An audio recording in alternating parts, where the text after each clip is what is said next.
open time and as usual, but we also have a time certain budget hearing at 5:45. And also let people know, I'll be moving the resolution to make the appointment up in the agenda, and we're going to hit that pretty soon. So is there any other discussion? Seeing no lights, all those in favor of approving the agenda, please signify by saying aye. Aye. Opposed? That motion carries. Would somebody please move the minutes? I'll move the minutes of October 15th, 2025. Second. Is there any discussion? Okay, seeing none, all those in favor of approving the minutes, please signify by saying aye. Aye. Opposed? That motion carries. Okay, so I'd like to go ahead and bring forward Resolution 2025-232. Would somebody please move that resolution for discussion? It's a couple pages back. I'll move resolution 2025-232. Resolution of the Minneapolis Park and Recreation Board to accept the resignation of Becca Thompson and to appoint a new Park Board Commissioner to fill the Park District 2 seat recently vacated. Is there a second? Second. Okay. We have a proper motion that's been seconded, and I'll ask Secretary Ringgold to come and give us a brief rundown of how we'll proceed.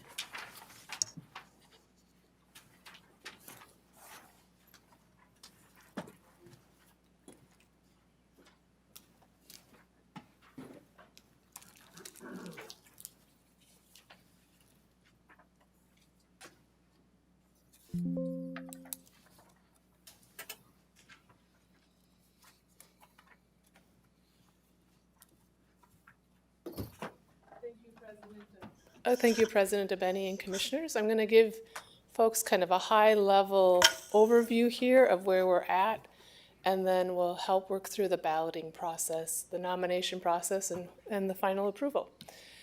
So just a few starting information. The term for this vacancy, I say on here either November 5th or November 19th, because in the event all parties are willing, we would actually be able to swear someone in tonight. We're prepared to do that.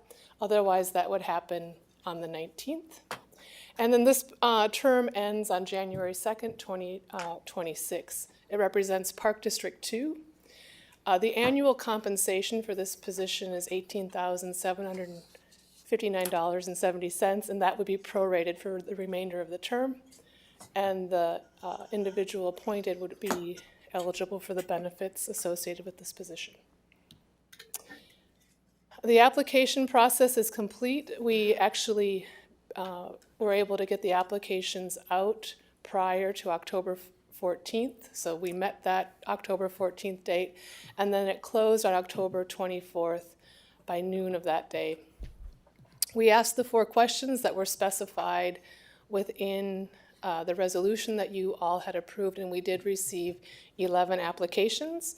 Those have been sent to you. They're online. They're attached to today's resolution, and they're also printed out at your desk. And that includes the names, kind of verification of location or address, and then the responses to the questions that you had asked. In your resolution, you laid out the process by which you wanted to use to select this position. It includes 2 rounds of ballots. The first is we'll have 2 people who you can vote for. The second, you'll have 1 person that you can vote for. That puts the names into the queue. Once we get to that refined list, then you will move into a nomination process. It will take a first and a second to nominate somebody for this role. We will do the voting on this really similar to how we do the voting for, say, the president at the beginning of the year. All nominations are there, and when I call your name, you would identify which candidate you are actually voting for. We will do that until we get to 6 affirmative votes, because it takes 6 votes for you to appoint somebody to this role. There is an opportunity at the nominations process. If the nominator wants to speak to the nomination, you can have up to 2 minutes for that. And then when we would get to kind of question and answer, we would follow normal, regular committee rules where it's 3 minutes the first time, 1 minute the second time. With that, I thought this slide would be helpful, just kind of an overall, here's the rules. Right now, we'd be working toward ballot 1. At your desk, you actually have ballot 1. It has all of the individuals on it. As soon as you have completed that, you've identified 2 folks. You can hand it in to me. We've got Katie Dennison ready. She will be tabulating, and then I will put up a slide with the folks who are on that. Thank you. Commissioner Alper. Thank you. President Abeni and Deputy Secretary, Deputy Superintendent Ringgold, would it be possible to have, perhaps somebody could call out the names of each person, and then if they're in the audience, they could stand up, just so that we could put a face to a name prior to, I'm not, just to assist us with this? Sure, we could do that, and then I think we should then move to balloting, but I'll go ahead and call people's names quickly, and if you want to stand or raise your hand, that's fine. So, and I should say also, I was going to say that later, but thank you for coming, and thank you for throwing your hat in the ring. So, the first name is Nathan Bakken. Okay. Han Bergerson, sorry. Andrew Bregel. Eric Cedarleaf Dahl. Michael Darris. Brian Jurdy. Nazreen Habib. John Olson. Nicole Simmons. Vicky Sukasami. I should have had that from before. Sukasam. And Avery M. Turner. Okay. All right. With that, I think we should go ahead and fill out our ballots and put them up here, and they'll be collected.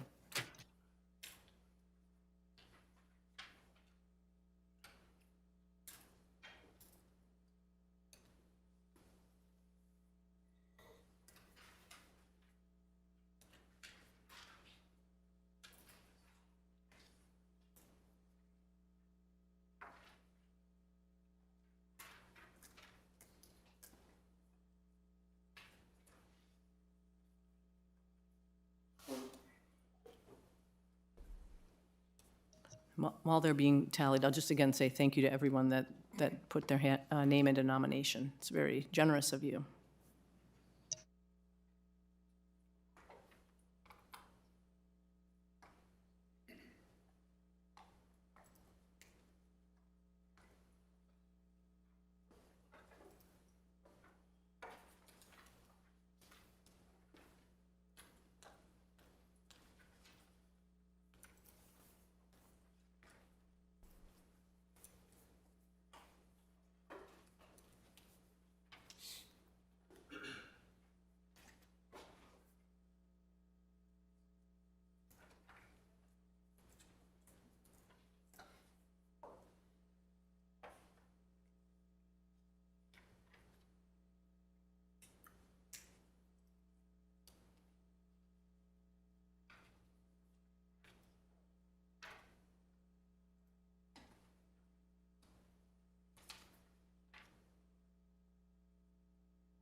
Commissioners, these are the names that appeared after your first round of balloting. Katie is preparing a second ballot for you, so you'll have these to work from for that second ballot. Thank you.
Commissioners, on your second ballot, it produced two names. And they're on the screen for you. Secretary Ringgold, is it possible to know the number of votes for each of those individuals?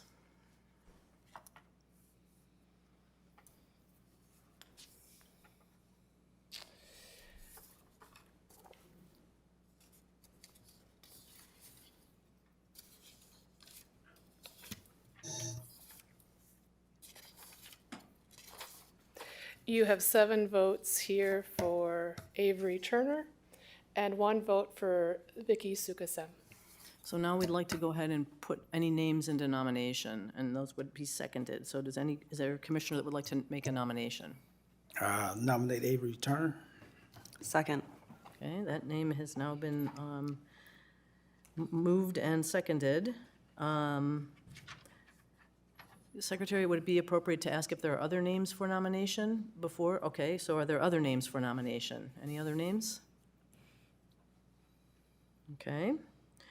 Is there any need, do the commissioners feel that we need to have an opportunity to speak to the nomination, or should we just go ahead and take a vote? I think we can just go ahead and take a vote. Secretary, would you please maybe give us one more direction and then do the roll? Thank you. Yep. President Abeni, since you have one nominee, I think you could do this as a roll call vote.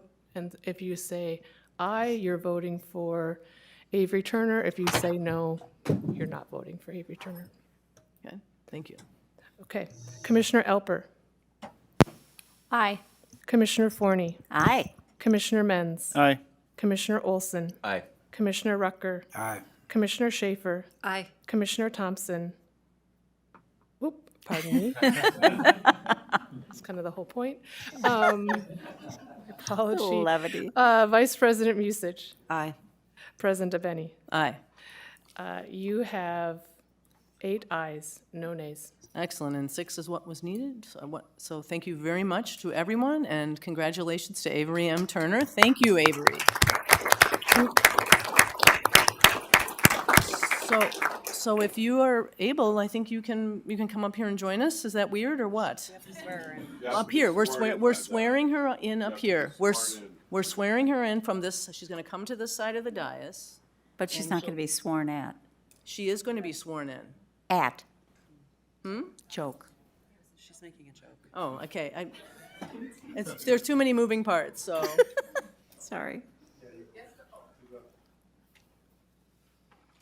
Come on up.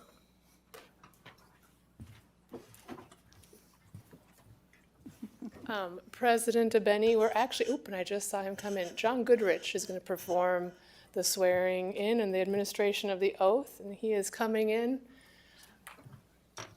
And, Oh, good. perfect, perfect.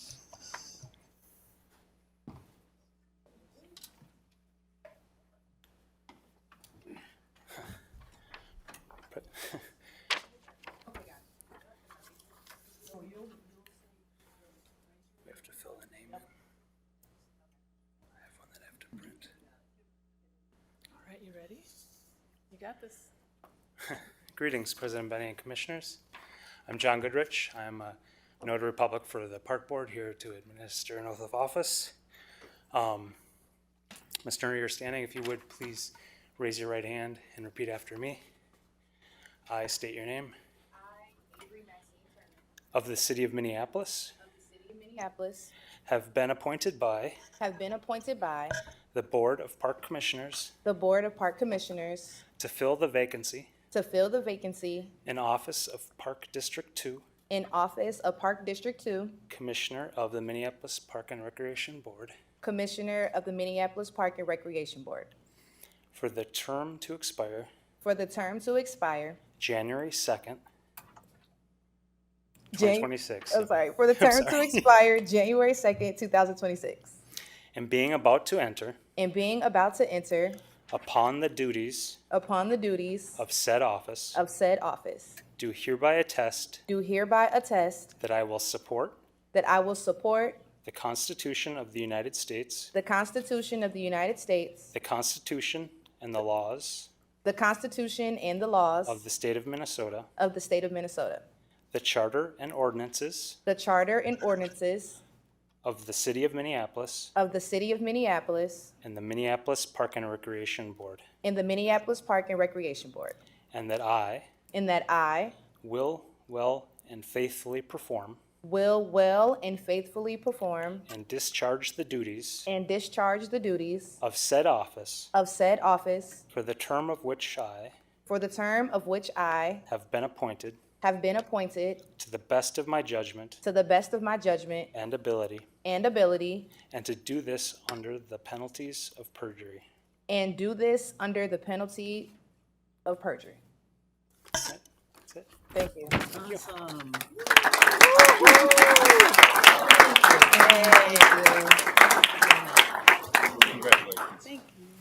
Okay, well, once again, thank you to everyone. I know people were really trying to help with the rest of our work this year, and I really appreciate people willing to step up to do that, so. Okay, with that, we're going to go ahead and President move Benny? to, oh, Secretary, I'm sorry. President Benny, thank you for recognizing me. I actually have one question for Council Rice. So we took a roll call for the nomination, but do we also have to take a vote on the actual resolution? Or is that one and the same at this point? That would be one and the same. All right, thank you. Okay. So we do not need to. Okay. All right. Okay, with that, we're going to go ahead and move to reports of officers, and I'll turn things over to Superintendent Bangora. Oh, excuse me, I think just for the record, we should, the board should adopt the resolution 2025-232. Okay, here's a question. May Commissioner, okay, Commissioner Turner should abstain, or? Point of parliamentary inquiry, should the person for which we are filling the seat abstain? Yes. From voting on this resolution? Yes. Thank you. Okay, so don't vote. Okay, so all those in favor of Resolution 2025-232, please signify by saying aye. Aye. Opposed? That motion carries. Yes, and with that, I will go ahead and turn things over to Superintendent Bangora. Thank you, President Bene and Commissioners. We're going to go read through the strategic directions. Again, these are reflective of the board's strategic directions performance measures, and these highlight within those 5 categories the work that we do as a park system. For those that don't know, that's why we do this. And forgive me also, my throat is a little bit sore, so it's a little muffled. I do apologize. So we'll start with strategic direction A, act boldly for our climate future. Oak wilt best practices, Eloise Butler Wildflower Garden. Forestry routinely works with Davey Tree Expert Company to evaluate high-quality red oak trees of high value and preventative treatment of oak wilt. When oak wilt affects oak trees in the forested stand, it is important to perform best management practices for oak wilt to try to prevent the spread of diseases. Because oak wilt can spread via grafted roots when roots fuse together to share resources, a BMP in oak wilt management is to sever the roots, typically using a vibratory plow, between oak trees near the site of an infection and those oak trees at a further distance. Despite this effort, it is impossible to protect all oak in the forest. Unfortunately, oak wilt was confirmed in some red oaks at Eloise Butler Wildflower Garden this season. To try to prevent the spread of the wilt, Davey Tree and MPRB Forestry have designed an alternative method to root severing that will still kill roots but avoid the costly and destructive use of the vibratory plow. This alternative method involves grinding the infected trees with a chainsaw and applying herbicide to the griddled portion of the trees. During this, in the fall, will ensure that the chemical goes into the tree roots, killing them and hopefully also stopping the transfer of the disease pathogen. That's a lot. So, but wonderful work by our Forest Department and this kind of effective way that they're dealing with this at the wonderful Eloise Butler Wildflower Garden. So thank you to our team. Strategic direction B, cultivate each community's place and honor cultural traditions in Minneapolis parks. White Cane event. The Minneapolis Park and Recreation Board participated in the White Cane Safety Awareness Day held at the Minnesota Capitol Rotunda on October 13, 2025, celebrating the independence, mobility, and contributions of individuals who are blind, low vision, or deafblind. During the accessible recreation portion of the event, MPRB showcased a tactile map of the park system created by Jill Moe, Sarah Holofsky, and Ellie Thompson, and shared information about the ongoing ADA initiatives to enhance accessibility across parks, programs, and digital spaces. Our participation underscores MPRB's commitment to advancing accessibility and inclusion in all aspects of our work, from the physical design of our parks to the experiences we create for our visitors. And if you have a chance to see this, it is an amazing map. Jill kind of walked me through, and you could touch it and feel literally a stream, a lake, a path, a building, all of them. It's just really wonderful. So if you have an opportunity, commissioners, please take a look at it. It's really a wonderful design and an amazing project. So thank you to Jill and her team. Strategic direction C, implement quality youth and intergenerational programs. Referee license. Our MEA break on October 18th to the 16th, McRae Recreation Center hosted a referee and training camp, a dynamic hands-on experience designed for youth ages 13 to 17. The camp introduced participants to the fundamentals of sports officiating, emphasizing rules, communications, and leadership. Through interactive sessions, participants gained the knowledge, confidence, and practical skills necessary to pursue certification and begin officiating games across NPRB leagues. Excitingly, several youth from the camp have already begun the hiring process to serve as referees in the upcoming sports season, which is a testament to the program's success in creating meaningful pathways for young leaders in recreation. A special thanks goes out to Jim Rask, Athletic Program Specialist, Rachel Holben, McRae Records Supervisor, and Becky Lewis, Program Lead, for their leadership and dedication in organizing this camp and building a pipeline for youth employment and development within NPRB. Congratulations, wonderful program. Strategic Direction D, care for park assets to meet evolving needs and practices, winterization. Asset management staff on winterizing all pools in the fall. For example, great example, Southwest Service Area and staff were at the Thomas Lowry Park in early October winterizing the 7 pools water feature. Alex Washington, Farshed, and I'm gonna get the last name wrong, so I'm gonna skip it, Ogden Miller, and Quinn Woodbury worked to drain down the cascading pool, removing any remaining water from the system. The process helps to protect the pool's mechanical systems and ensure that it's ready to refill in the spring. Once the pool has been drained, staff will clean the pool surfaces and remove any debris. They will then return periodically throughout the fall to remove leaves and other tree debris that collects in the pool. You can only imagine the tremendous amount of work that they have to do to get all these drained and all the pools. So thank you to our team. They're amazing to do all that work. So wonderful, wonderful work. Strategic Direction E, steward our natural resources and stormwater monitoring.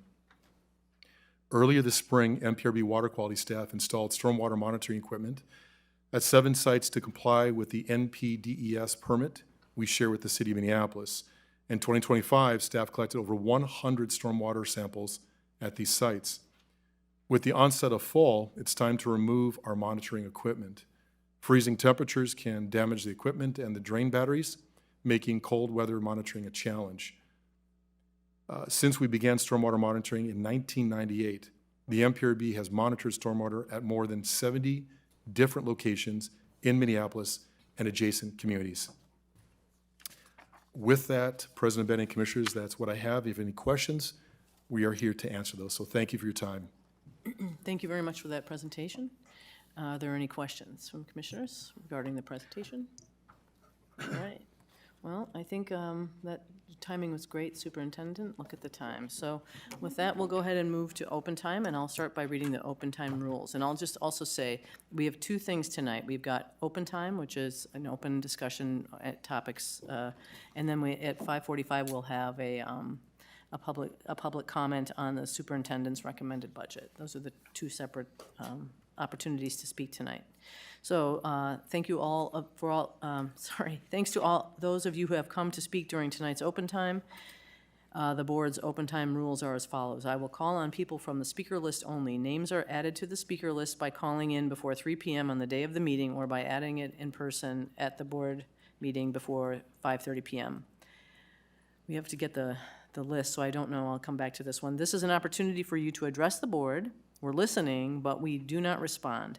That said, please don't hesitate to contact any of the commissioners for dialogue and further discussion. To protect the privacy of individuals, please refrain from commenting on specific personnel issues or pending litigation.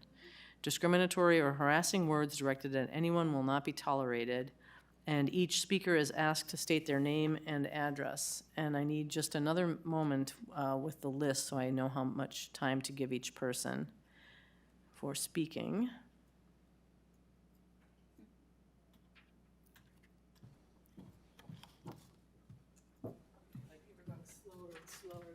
Sorry. Okay. So for open time, we have only 1 speaker signed up, so we'll allow 3 minutes. So with that, I'll call Sam Cook.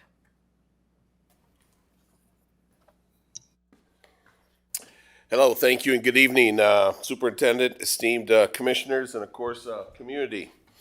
My name is Sam Cook. I am an entertainment producer and a political consultant, a lifelong Minnesotan. I founded an old radio station 25 years ago called B96, some of you might remember, that unfortunately is no longer with us, and that's a whole nother story.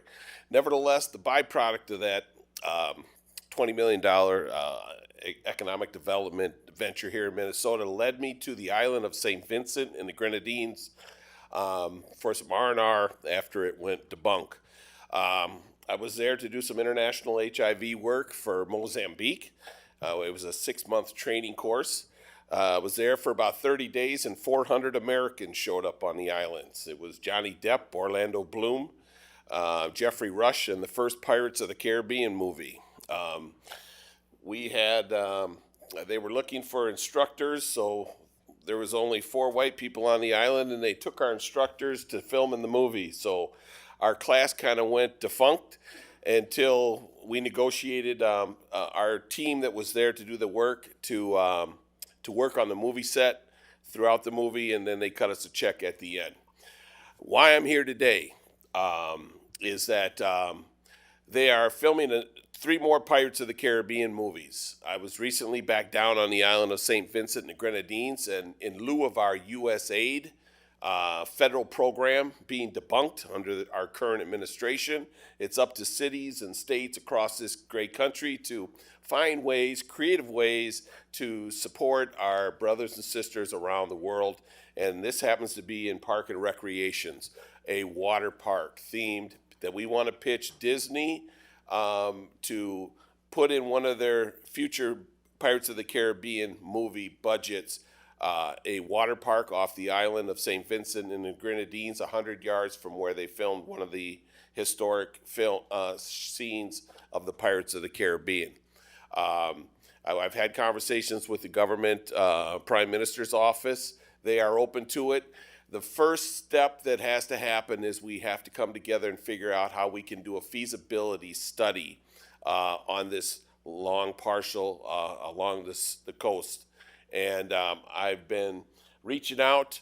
I've had one of our quartermaster pirates come through and touch a few of your staff here. So I wanted to let the bosses know what we are doing. This might go beyond the park board to the city of Minneapolis, but we're trying to secure support to get a feasibility study on how big and wide this park can go. And I'll end with one quick joke. Why are pirates so cool? Because we are. Thank you all for your time. Thank you very much. Okay, and the last speaker, so with that, I'll close open time, and we'll move on in the agenda. So we'll go ahead and go to reports of appointees to outside boards, commissions, or committees. Does anybody have a report to make? Oh, Secretary Ringgold, do you have a comment? Thank you, President Deveni, for recognizing me. It turns out we have a semi in our parking lot that was part of some hearing testing we did earlier today, and it has been parked in by folks who might be in the building right now. So if anybody has parked next to the semi in the parking lot, they would like to leave, and if you could move your car, that would be awesome. Thank you. Okay, thank you. Okay, hopefully, how do people know if they're next to it? So, okay. Does anybody have a report? Commissioner Forney. Thank you, President Benny. Yes, I have 2 reports now that I'm on the Planning Committee. The first meeting went all of 5 minutes, and then the next one was 3.5 hours. And 2 intriguing things that were on it. One was looking for a variance, and specifically to the Shoreland Overlay District. I voted against this. It did pass, unfortunately, but it's something that I just really want to impart to everybody how significant our Shoreland Overlay District authority is, and that it's just very important for us to persevere in that and everything. So it really frustrates me that, once again, it was overridden. And then the other thing that they presented was about billboards and billboard changes. And basically, in the entertainment district is what they talked about.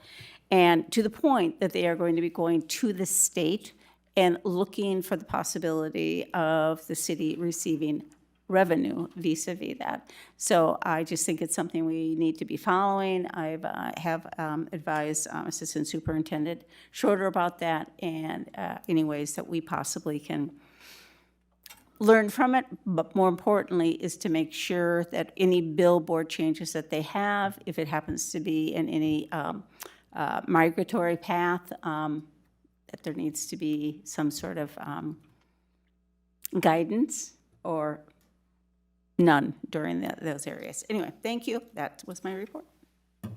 Thank you. Okay. Oh, I'm sorry. There was one more thing. Oh. Too many things going on.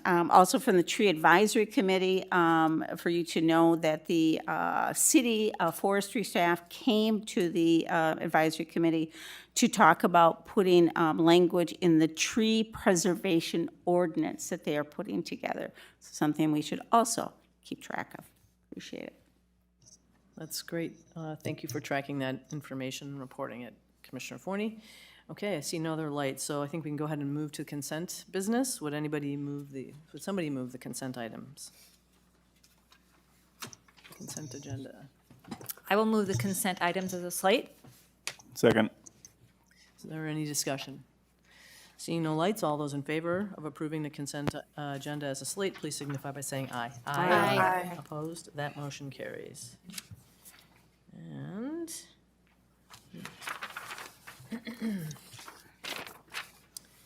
all right, so we're about a few minutes away from our next time certain item, but with that, we'll go ahead and turn to our discussion item, discussion regarding the superintendent's recommended 2026 budget. And I'll invite Superintendent Bangora and Director Wiseman to begin the presentation.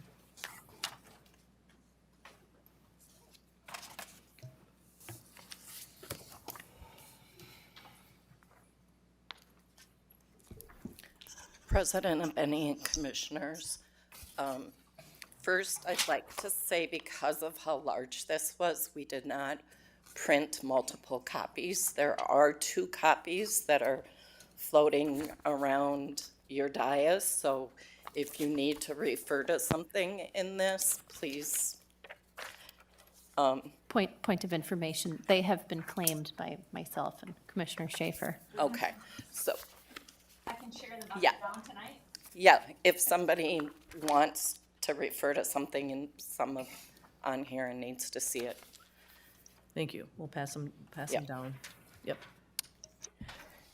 And then, President DeBenny, it's also in everybody's email. She sent a fresh email just before the meeting, so you have it electronically too. Thank you.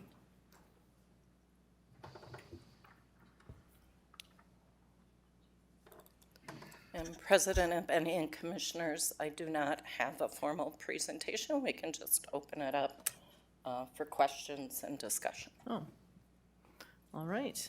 And the timing, we have still our public hearing, so in a few minutes. But are there any questions or any discussion from the commissioners?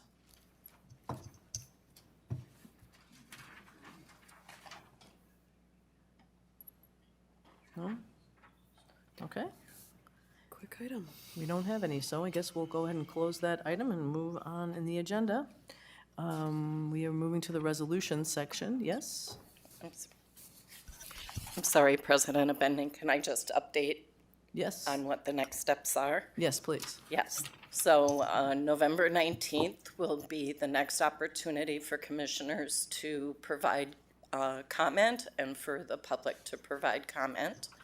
December 3rd, we will have public comment, and then the Administration and Finance Committee, that's usually appointed all commissioners that evening, will adopt the approved 2026 levy and annual budget.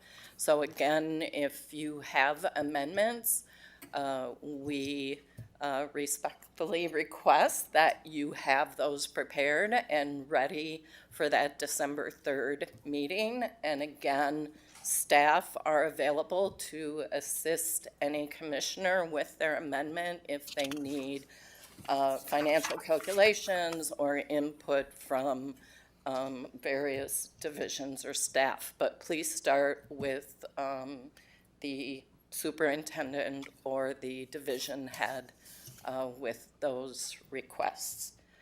Then we will adopt the budget at City Hall on December 9th after the public service, after the public hearing is held.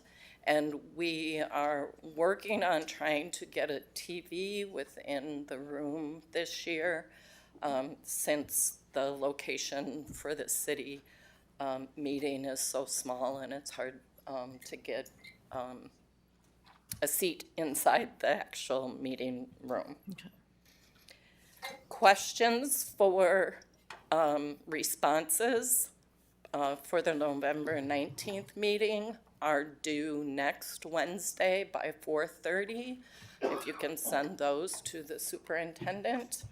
And again on December 3rd for the December 3rd board meeting, they will be due on November 24th. Okay, thank you. So I'll leave some time for some questions. Commissioner Menz. Thanks. I was taken aback. I thought that Director Wiseman would present first. I do have a question about the process for submitting an amendment.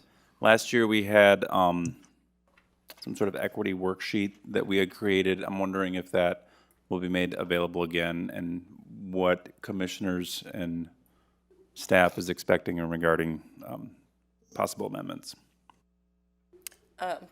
President Abeni and Commissioner Menz, yes, we can provide that racial equity toolkit spreadsheet. It is optional for commissioners whether they use it along with submitting their amendments.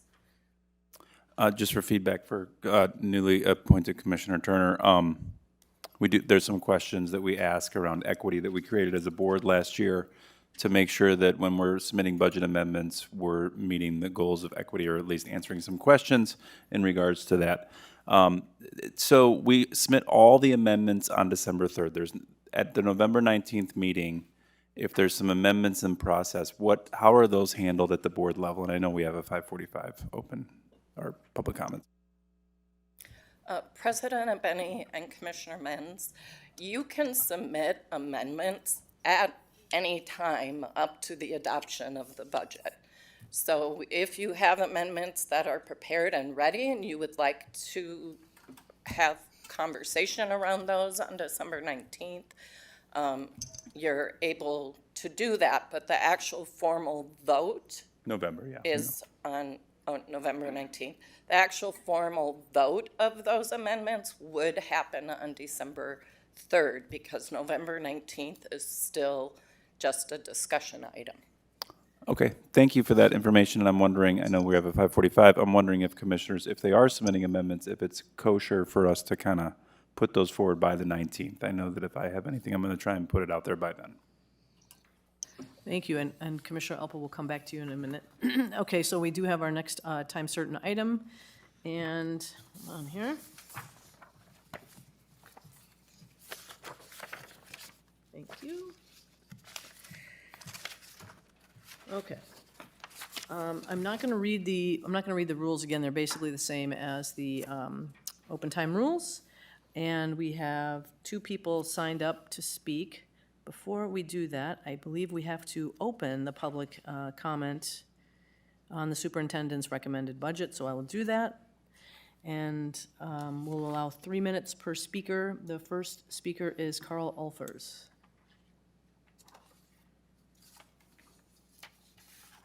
Welcome. Commissioners, thank you as always for your time. My name is Carl Ulfers. I've met with many of you a lot over the years. I'm a 612 Fast Pitch board member. Just as a refresher, 612 Fast Pitch is a volunteer-run organization that supports over 300 girls each year in their pursuit of softball and athletics at a community level. I'm also a coach in that organization as well as Minneapolis hockey, and I'm the dad of three girls. I like to joke my side hustle is being an advocate for field equity for our girls in this city. The reality is, which you've heard from me many times, we are years, decades behind everybody else in the country as it relates to access to fields for girl athletes in this city. Every time I get up here, I bring up the fact that what we really need, if we're really committed, is we need scope, we need budget, and we need timing to actually achieve and move the ball forward relative to the deficit that our city sits in from a female athletics perspective. As such, I'm extremely disappointed in the budget that has been put forward.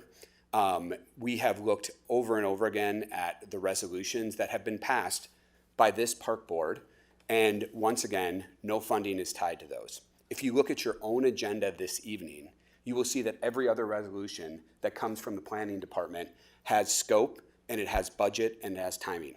Why is it that we consistently don't deliver against that for our girl athletes? I think you guys like to appease us and not actually deliver on the commitments because it's a painful reminder of what has transgressed the last decade here. The last decade, you have developed Neiman, you have developed Boston, you have developed Bryn Mawr, you have developed Northeast Athletic, you have spent millions of dollars. You have not built a single girls' fast pitch field. That cannot be said anywhere else in the country. That sits directly at this park board and the park employees' feet, and you need to do something about it. So my ask is, please reconsider the budget. Please actually come forward and honor the multiple resolutions that this group has passed and put real funding behind them.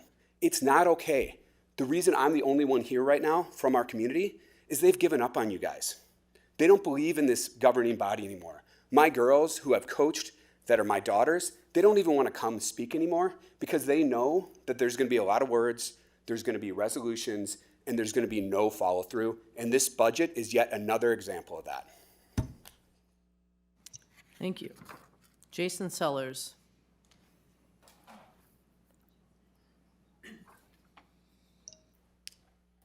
Hi, thank you for your time. My name is Jason Sellers.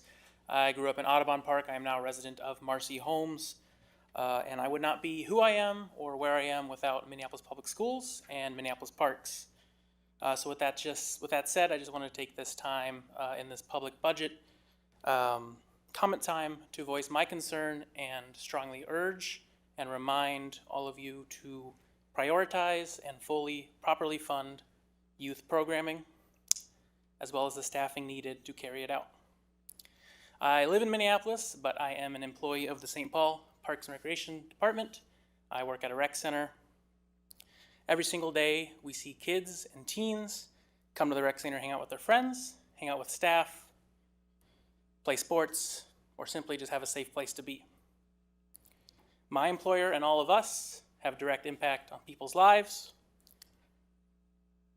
as well as current and future adults in society. Now, even more under this federal administration, when jobs and benefits are being slashed, kids and teens need places to go. In 10 years, regardless of their familial or class status, kids right now who go to parks for a safe place aren't going to remember the path that was repaved. They're going to remember the staff they worked with and the connections and relationships they made with those staff, as well as their peers who they would not have met without these programs. So I strongly urge you now and forever in all your park board work, particularly those serving the next 4 years, as well as commissioners-elect, to prioritize and fully fund youth and adult programming to keep kids safe and curious, as well as offer a place to work for teens and young adults. Thank you. Thank you. Is there anybody else that would like to speak to the superintendent's proposed budget? Any other speakers here? Any other speakers? Okay, with that, I will close the public hearing. And we'll go back to Commissioner Alper had a question, I believe, or a comment on the budget. Yeah, thanks. I momentarily forgot.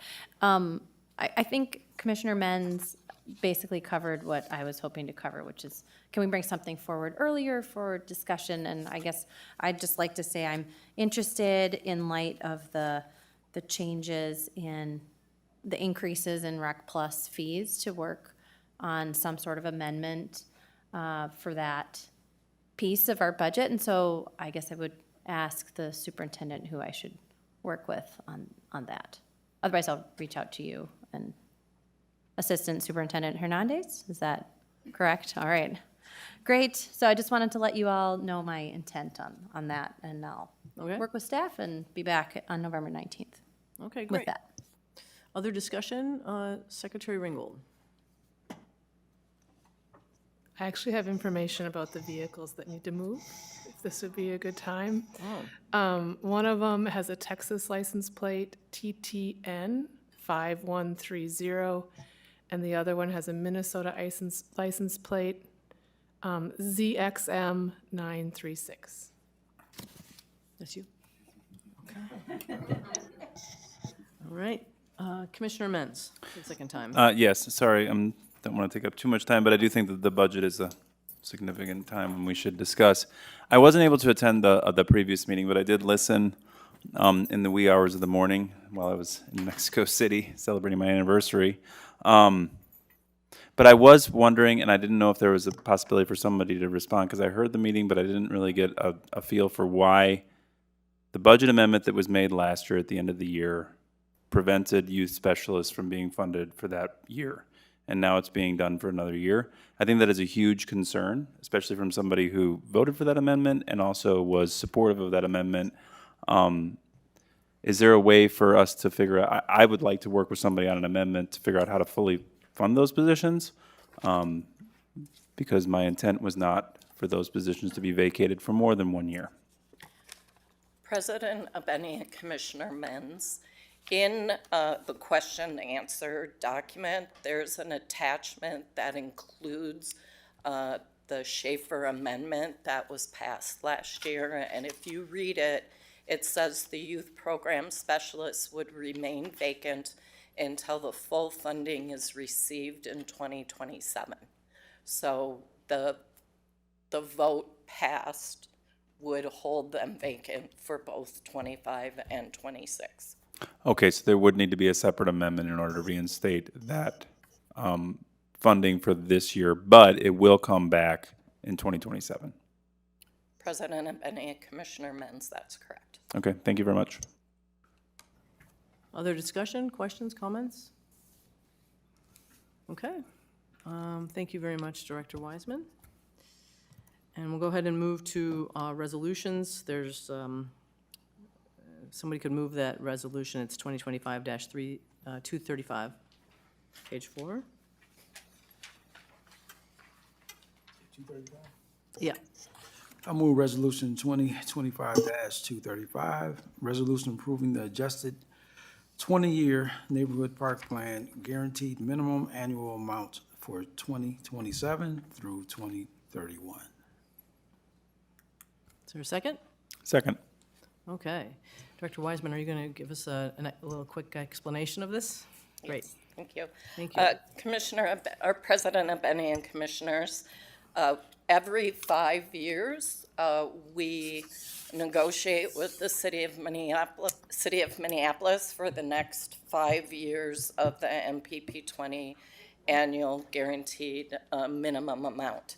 It is outlined within the ordinance, the MPP or MPP 20 concurrent ordinances that were passed by both the Park Board and the city, and it requires a concurrent resolution. So this evening, this body has this resolution before you, and the resolution, the city staff are putting their resolution in the city council agenda process. I don't have an exact date yet for the city council agenda, but as soon as we have that, we will email the commissioners so that you know. This spreadsheet that is on the screen just shows that for the first 5 years of NPP 20, we had 10.5 million for each of those 5 years. So in 2022, we asked for a higher inflationary factor to do kind of a catch-up. So that's why that is 9.5% for 2022. And then it was level at 3.3% through 2026. So by this resolution, we worked with our consultants who came up with an inflationary factor of 4% for the next 5 years. We submitted that to the city for consideration. They accepted that. And so you will see the 2027 to 2031 amounts will increase by 4% annually over that period of time. Excellent. Thank you. Are there any questions, comments, discussion? All right. Well, I think it's great. It's a relief to have this identified and almost in the can, so. Okay, well, with that, yes? Could I just make a comment? Yes, It's pretty please. historic. Julie, if you'd stayed there. This NPP 20 from 2016 was probably the crowning achievement of former Superintendent Miller. And if you look at these, and that board, it took an incredible amount of work. It was $10.5 million then, and you just saw the number. It's increased by well over $5 million. And I understand there's a lot of pressure on the system, but that was amazing because of the inflationary amount that was worked into the ordinance. And the reason I bring this up is that you probably won't see this topic again for another 5 years. And so it really is probably a moment to celebrate the past accomplishments of your predecessor board, some members who were on it, Commissioner Musich, Commissioner Forney. It's pretty incredible that this agreement is held. There'll be one more round of this adjustment before that plan expires, or would have to be renewed. Secretary Ringgold worked on this. Julie Wiseman did, the superintendent. And you just added $5 million, and you saw how much you had to push the BET for $1 million a while ago. So honestly, it's why you can do what you can do, frankly. Those are great comments, yeah. They're great comments. Oh, Commissioner Forney. And I want to congratulate you guys. I know that this was really a huge lift. I know the city was not particularly excited about it, but this is so freaking significant, and I appreciate your work on that. Thank you, thank you, thank you. Yes, thank you very much. And it sets a precedent for maybe, hopefully, the future of the next NPP 20 at some point as well. Okay, with that, why don't we go ahead and take this to a vote? All those in favor of Resolution 2025-235, please signify by saying aye. Aye. Opposed? That motion carries. Now we'll move down to new business. There's a Resolution 237. Would somebody move that? We're skipping the one because we already did it, so. I can read it. Resolution 2025-257. Is that what it is? 237. 237, yep. Resolution consenting to pursuant to Section 5.2 of the lease agreement of with the Lopet Foundation, JLD Group LLP, a Minnesota limited liability partnership, DBA Trailhead Cafe, as the sublessee and subtenant of the Lopet Foundation at Theodore Wirth Regional Park within the Adventure Welcome Center building, the Trailhead. Is there a second? Second. Is there discussion? Are people aware of this? Somebody want a presentation? Commissioner Menz? I wouldn't mind a presentation on how we fill these roles. I mean, I think that there's opportunity and to not to have some sort of favoritism, and I'd like to know how we prevent that in these situations. Hello, Mr. Stenzel? Good evening, Commissioners, Commissioner Benny, Commissioner Menz. Before you is the resolution for JLD to operate on a 6-month period. The previous tenant didn't give us a lot of notice. So for most of our concessions, as you know, they're more summer-based, and had this happened at one of our other concessions, we would go through our normal process right off the bat. But given this is the Lopet, they're coming into their summer with winter activities. So we needed to move fairly rapidly to find a vendor to come in under a very short notice or very short period of time. And what made sense was to work with the concessionaire that's already out there at the golf course. And so communicating with them, asking them if they were willing to do this, if they were interested in it on a very short, understanding it's very short, while we go through our normal process of an RFP to find a vendor this winter for a longer term contract, which then would come back to the board at that point. They were gracious enough to say yes. As it turns out, because they're already there, there's a lot of equipment and that wouldn't need to be procured.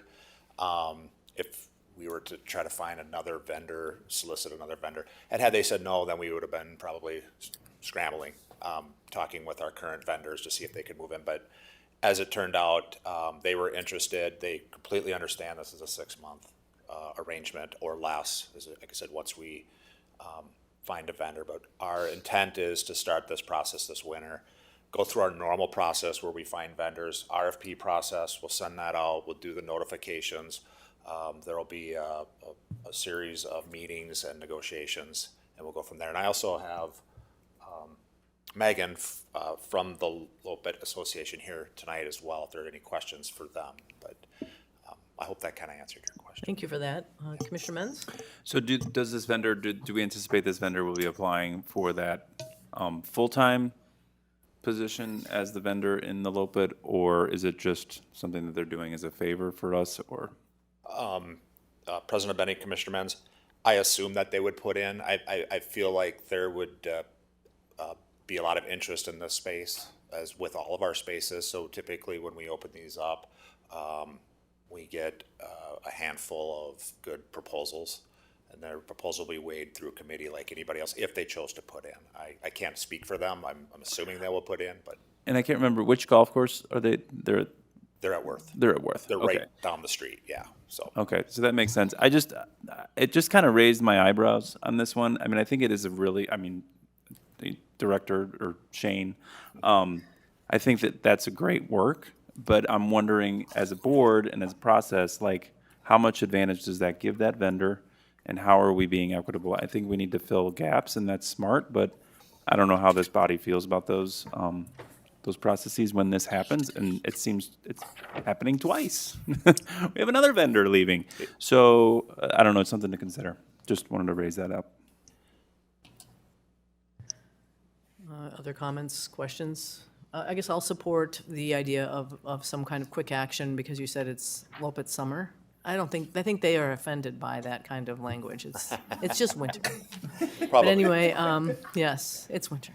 But it's, and I think it's, since it's someone that is already there, probably that goes a little quiet with their concessions in the winter months in that location?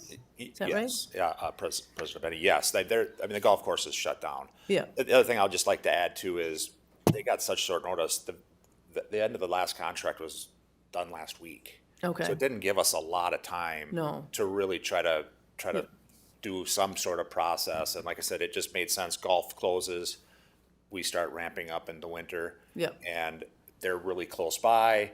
They can store stuff there. They can move equipment. It just happened to work out. Thank you. Yeah, that's what I was going to say. So, I mean, obviously, these contracts should be competitive, but this will give time to do an RFP and all of that, and it will still serve the people that are going to be cramming into that facility, hopefully with a lot of snow this winter. And also, really, it's an opportunity for I believe, the dollars flow to the Lopet or to the park. Yeah. So anyway, I support this. So I don't know if other people have comments, questions, concerns. No? Okay, this is a lease, so I think we'll ask the secretary to take the roll. Madam President, just one correction, it's Yes. consent to a lease. The lease is actually between the Lopet and the vendor. Okay. We didn't actually do the process. The Lopet has to follow our process, and we're involved, but they're actually the one who recommend the vendor. Since Park Board owns the building, as the landlord, you need to consent to the new tenant. Thank you. And you do need 6 votes. Okay. Commissioner Alper, Aye. Commissioner Forney, Aye. Commissioner Menz, Aye. Commissioner Olson, Aye. Commissioner Rucker, Aye. Commissioner Schaefer, absent, Commissioner Turner, Aye. Vice President Musich, Aye. President DeBenny. Aye. You have 8 ayes, 1 absent. Okay, great. Now, we're done with the primary agenda. We'll move to petitions and communications, and I'll start with Commissioner Alper. Pass. Commissioner Menz. Pass. Commissioner Forney. Pass. Commissioner Olson. Pass. Commissioner Rucker. Pass. Okay, I was going to take a moment while someone was speaking to whisper in our new commissioner's ear what this was. So you may, okay, Commissioner Turner, you may pass, or it's just an opportunity to just share something maybe that you've done that's park-related in the recent time period since the last meeting, or something you want to highlight that's coming up, or you don't have to say anything at all. I'll pass. Okay. Vice President Musich. Pass. Okay. And with that, thanks to Vice President Musich, she remembered a card for the card maven whose birthday it is today. Commissioner Forney, happy birthday to you. Happy birthday. Thank you all. And I think I will go ahead and pass, and with that, without objection, I'll declare the meeting adjourned. The time being 6:08 PM, I'll call to order the Operations and Environment Committee. Secretary Ringgold, will you please take the roll? Commissioner Forney, Here. Commissioner Menz, Here. Commissioner Olson, Here. Vice Chair Schaefer, absent, Chair Musich. Present. You have a quorum. Wonderful. Could I please get a motion to approve our agenda this evening? Motion to approve the agenda. All those in favor, please signify by saying aye. Aye. Aye. Those opposed? That motion carries. This evening, we do have some minutes. Could I get someone to please move the minutes from April 16th, 2025? I'll move the minutes of April 16th, 2025. Any discussion? Seeing none, all those in favor, please signify by saying aye. Aye. Aye. Opposed? That motion carries. This evening, we have a study report item, 2025-85, to discuss how we can honor Minnesota State Representative Melissa and her husband, Mark Hortman. We have tree memorial ideas and options, and I believe Assistant Superintendent Barrick will be joining us to walk us through the research that staff has done on this item, based on commissioner suggestions. Good evening, Chair Musich, Commissioners. Correct, yes. So this is a follow-up to following the tragic murders. There was a lot of feedback. There were a lot of commissioners that reached out with ideas and asking staff to come up with and take action to honor the Hortmans. And so I've asked our Director of Forestry, Chris McMaster, to look into some of those ideas and summarize them here, as well as James Schaefer, our Natural Resources Supervisor, as a couple of, one of the ideas kind of works more in tune with our natural areas. So I'll turn it over to those two gentlemen. They'll walk you through kind of what we heard. There's a couple of suggested ones from staff as well. We'll look to collect kind of feedback in order to identify next steps. Great. All right, thanks.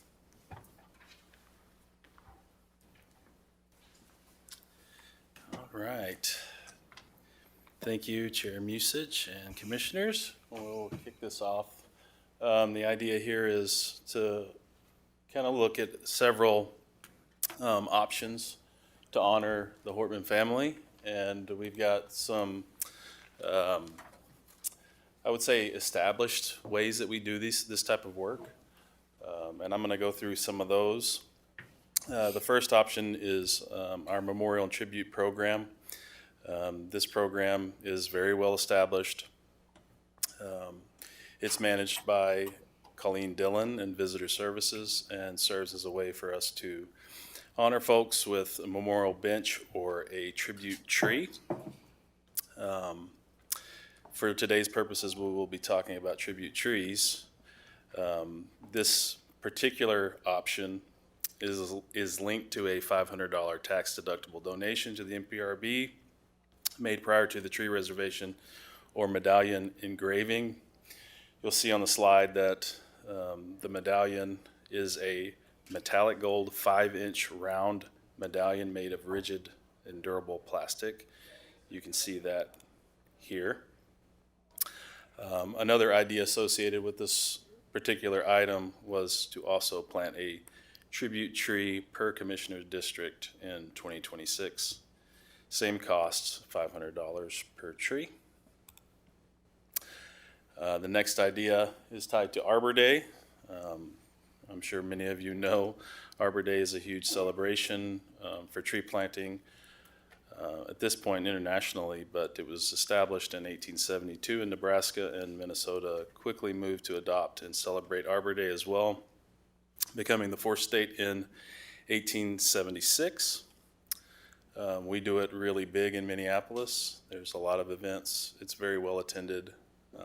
And so the idea surrounding this was to dedicate a tree for the Hortmans at the Arbor Day celebration.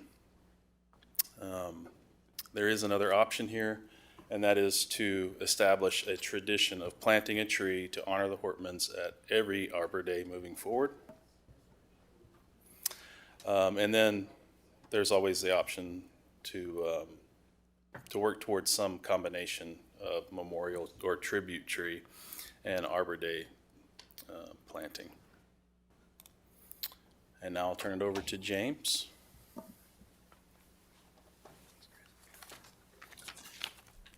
All right, so another option that was suggested was the planting of a Milwaukee forest, something sometimes also known as a microforest. These are particularly high-density tree plantings that prioritizes fast-growing establishment of trees.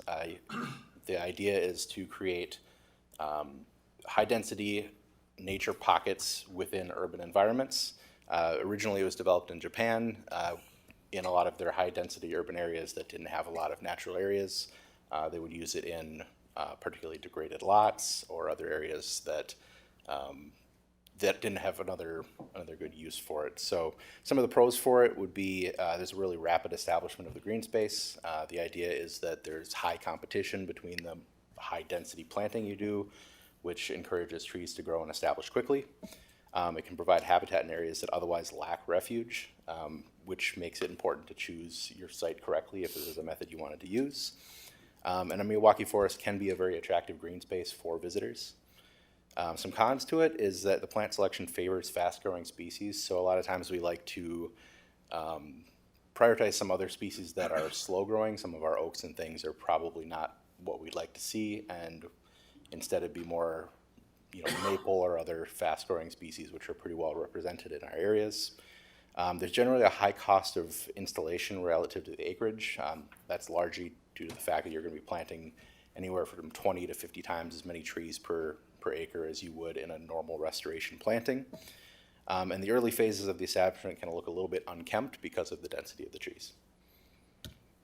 So with the importance of site selection, this dense growth means that it's not really net reflective of a naturally occurring plant community. So this is not something you would do to, for example, restore an existing natural area, because our canopy coverage goals would not meet, would not be in line with what you see with the Milwaukee forest. It'd be considerably denser.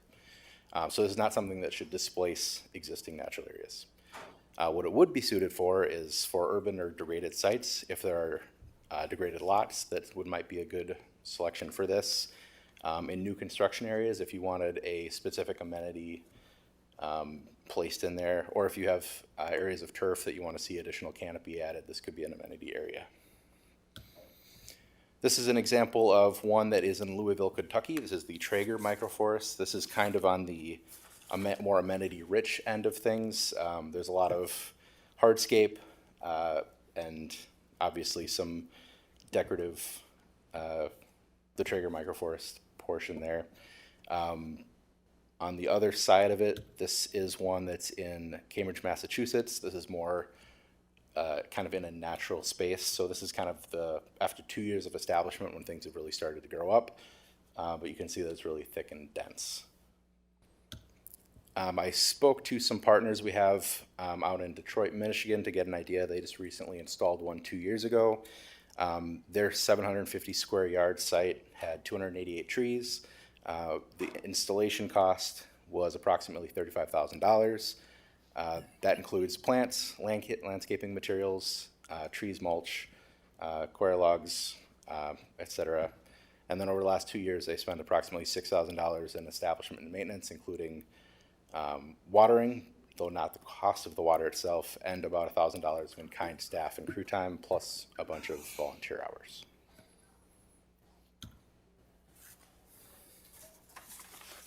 And through this process, we wanted to bring another idea. I think this one's a little bit unique. We've seen a lot of instances where communities were going to honor the Hortmans. Usually revolves around tree planting. But we have this heritage tree program in NPRB. We categorize these trees in 3 different ways. One is a champion tree, essentially the largest tree of that species. The next category would be significant size trees, trees that are very large but aren't necessarily champion trees, but essentially are tracked because they could one day become a champion tree. And then finally, the last category is historically or culturally significant trees that are connected to historical dates, events, people, or city landmarks. The idea behind this option is for us to select a park heritage tree, most likely from the significant size tree category, and rededicate that tree to the Hortmans. And that's what we have. All right, thank you. Any thoughts, questions commissioners have about these recommendations? Commissioner Menz. Yeah, I got a lot of thoughts. Thank you. This is great. I mean, I think that there was probably a significant amount of ideas that came forward. I really like the idea of associating it with Arbor Day, but I also think that one of the ideas that I heard out there was a dedication tree, but then the watering piece is really important for the Hortmans, I think. Like, Melissa was very important in fueling democracy and constituent action and things. And I think that what I would like to see is something that is not just a one-off, something that could grow organically. And because when Melissa was murdered, that day was it was hard. That time period was hard for a lot of people in this state, for me personally as well. And to know that there are people out there who are going to do that. I think that this is a hugely impactful event in Minnesota history. And Hortman was very connected to Minneapolis parks, even though she didn't live here. She supported a lot of park programming. So as a school teacher, I see this as an opportunity for something to grow. Like Earth Day didn't become what it is today the first time. So having a Hortman tree in a district where we celebrate and we plant it, but then maybe there's a time where we organize where we go water it, because democracy needs watering, it needs support. And I think that the symbol of a tree and the symbol of how the democratic process works could be really impactful, especially considering we're such a unique political body of democracy and constituent action. So I don't know if we've talked to others or if you all would be interested in picking my brain as a school teacher and somebody who thinks that, young people could gather there. And I don't want to take over our Arbor Day celebration or name it after Hortman necessarily, but I do think that something that could sort of organically grow with the tree and grow the communities that are around these maybe so-called Hortman trees. That was my idea. I don't know how the commissioners feel. Commissioner Forney. Thank you. Thank you for the presentation. I do know quite a bit about the the microforest, sorry. And I really would love to see us do this because it is so unique, it's so different, and an opportunity for us to bring forward a new way of fast-growing a forest. And what to me really excites me about it is that Melissa was so wonderful in bringing a wide variety of people together to work together, and that's basically what this forest does reflect. And what I had encouraged was that to find a spot along Shingle Creek, because Shingle Creek goes through her area and into Minneapolis. And so to me, I feel it's, you know, her feeding this, this forest. It's really a very exciting project. I went to a demonstration of it over in St. Paul. And it's just a wonderful community tool as well. There were tons of kids that were involved in the planning, and then they take over as far as watering and, you know, adopt, you know, the forest. So I would really encourage that. The other thing is that I don't remember what you called it initially, but is it a memorial? Is it an honor? Is it a tribute? I think is something we might want to think about too. To me, memorial or tribute seems to be, like I said, I can't remember what you started it out with, but it seems to be a very appropriate thing to honor the two of them. And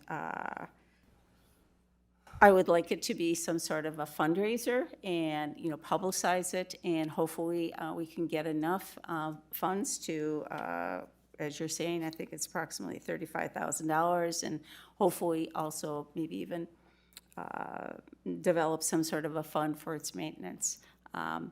Anyway, I know the people are looking for opportunities to honor them and memorialize them, so I would strongly suggest that we go with that program. Thank you for the presentation. Commissioner Olson. Yeah, I think I'm also a fan of the Miyawaki Forest. I think Shingle Creek area, certainly, you know, certainly there might be some impaired areas where that could be kind of a beneficial dual role there. But what I had in mind was actually the recently closed and kind of demolished Smith Foundry off of just north of the Greenway, south of East 28th Street. It was, I'm sure if you did some soil testing there, it'd be quite terrible, and kind of a really good symbolic thing of turning an impaired space into, and in an area that's, you know, next to the highway, all this stuff. And I do think, you know, to Commissioner Menta's point, I think with this forest, you know, we could integrate it into youth programming, into, you know, Rec Plus, into whatever, into, you know, create kind of stewardship for our children, to have them learn and get their hands dirty and, you know, make it active. And so that's, if I had to vote, I think Miyawaki Forest and that location. I think the bituminous roadway as well, that whole area, whenever you go by it, bike by it, it stinks. And I think that close as well, so I think that could be a really good location.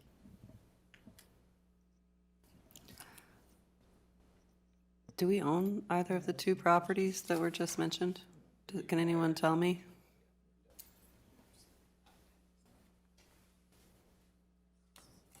It's okay. Commissioner Benny's just told me, no, we don't. So thank you for that information. All right. I see Commissioner Mentz has turned his light on for a second time.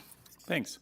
Yeah, I think that the only thing that I want to be very careful about is making sure that we're not trying to monetize or be perceived as trying to obtain funds, extra funds in regard following the murder and the assassination. I think that as long as we're aware of those possibilities, like I'm supportive of whatever the commissioners decide. I think that having it be an active space, I just want to make sure that we're not trying to get something from the state or get something from the community because of the death of Melissa and Mark Hortman. That you know, maybe we can figuring that out and not necessarily making sure that it's, well, let's get this money in for the Milwaukee Forest, which might cost a significant amount. I don't know. But I really want to be careful of that. So making sure to honor without trying to get benefit necessarily to the Minneapolis Park Board. This should be authentic, I guess. Commissioner Forney for a second time. Thank you. Have we decided where Arbor Day for next year is going to be? Is there a thought on that? Yeah, Arbor Day will be at Bethune, Where? Bethune Park. Bethune. Okay, thank you. All right, seeing no further lights, thank you all for sharing your thoughts, and I will adjourn this committee. Thank you.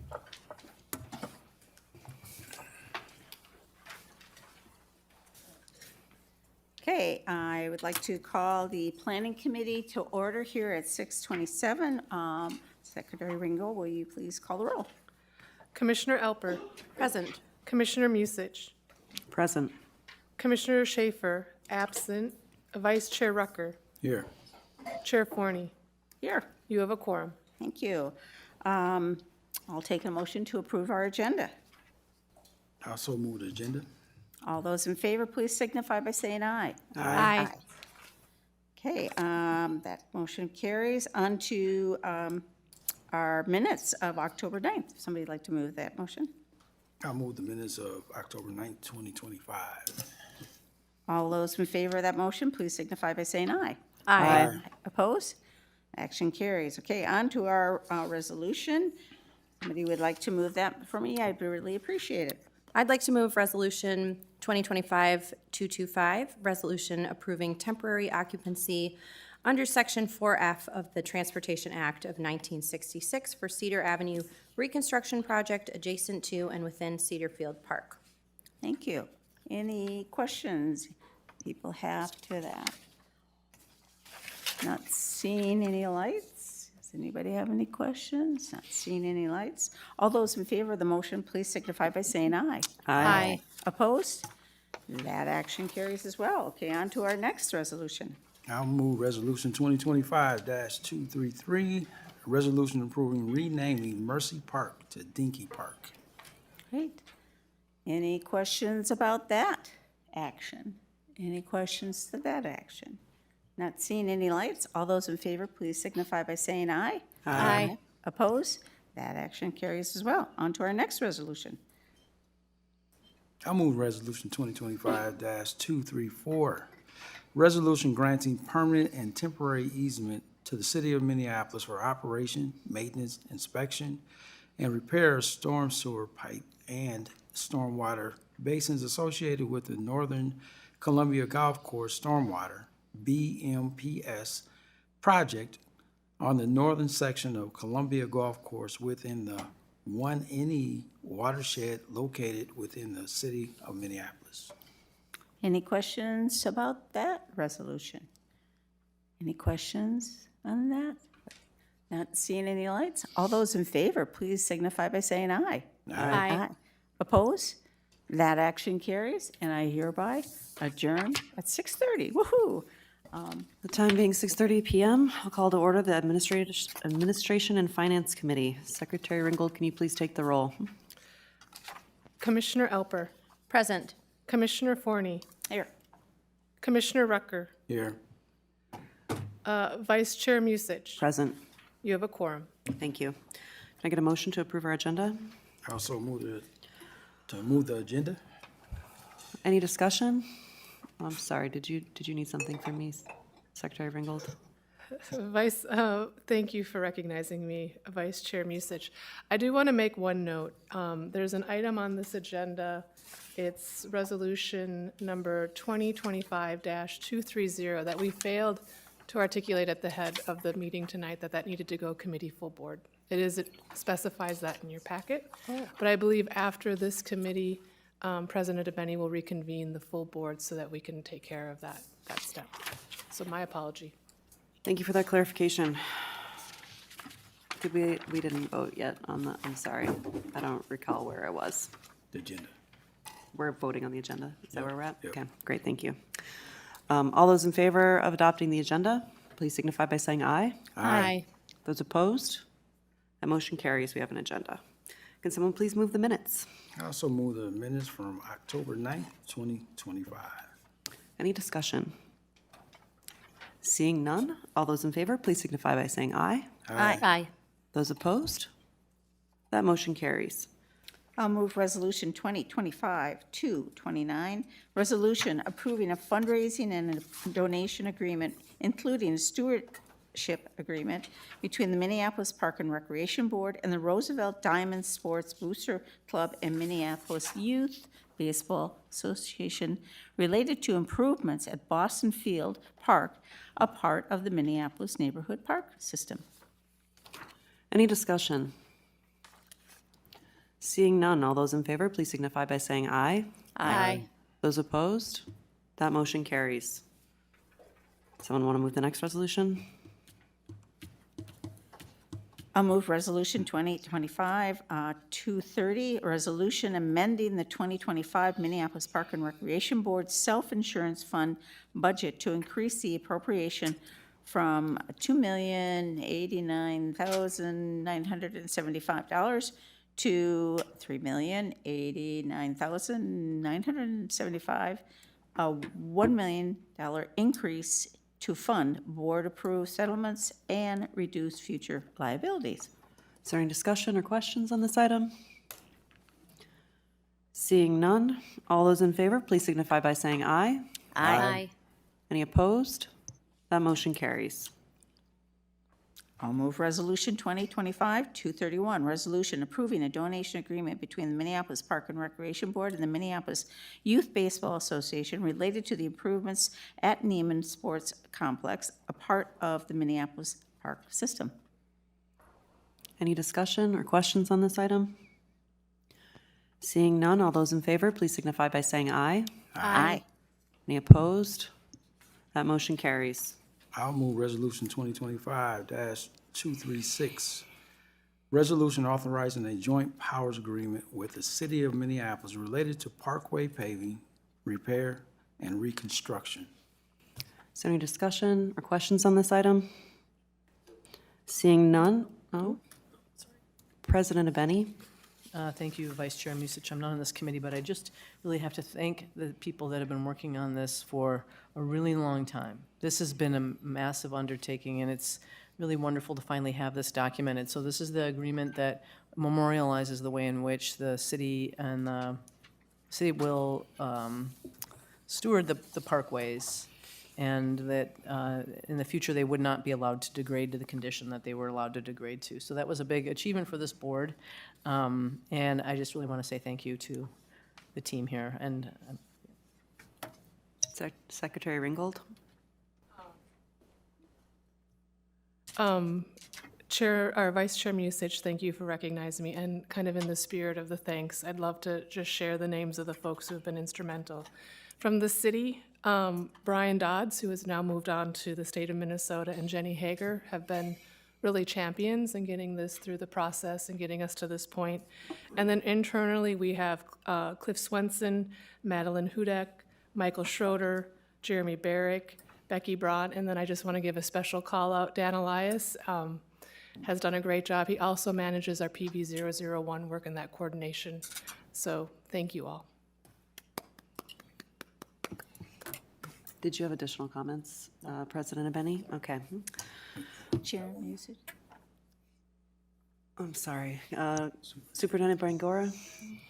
Thank you, Chair Musich. I'd like to also make sure that I also say thank you to Deputy Superintendent Ringgold for amazing work in pulling this together. So she recognized everybody who did amazing work, but I also know the work that Deputy Superintendent Ringgold spent on this many, many days and weeks and hours, and so thank you for that too. I want to recognize Jennifer.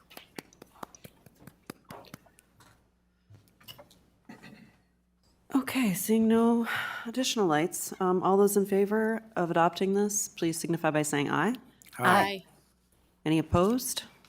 That motion carries, and I will adjourn the Administration and Finance Committee. And before we leave, I have to reconvene the full board to carry that item forward.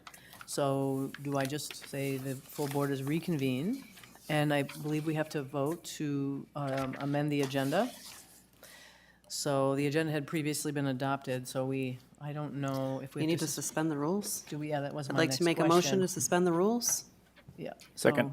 So a motion's been made to suspend the rules. Is there a second? It already was. Okay. So all those in favor of suspending the rules? We need a roll call. Yeah, we should. Okay. Secretary, will you please take the roll? Commissioner Alper, Aye. Commissioner Forney, Aye. Commissioner Menz, Aye. Commissioner Olson, Aye. Commissioner Rucker, Aye.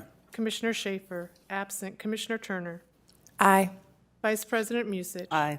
President DeBenny. Aye. You have 8 ayes, 1 absent. Okay. I'd like to make a motion to amend the agenda to include Resolution 2025-230 coming out of the Admin and Finance Committee. Second. Is there any discussion? All those in favor of amending the agenda, please signify by saying aye. Aye. Opposed? That motion carries. On behalf of the Administration and Finance Committee, I'll move Resolution 2025-230. This is a resolution amending the 2025 Minneapolis Park and Recreation Board Self-Insurance Fund budget to increase the appropriation from $2,089,975 to $3,089,975, a $1 million increase to fund board-approved settlements and reduce future liabilities. Is there a second? Second. Is there discussion? Seeing no lights, all those in favor of approving Resolution 2025-230, please signify by saying aye. Aye. Opposed? That motion carries. And with that, that completes the business of the board. I will declare the meeting adjourned. I think you need a new hat.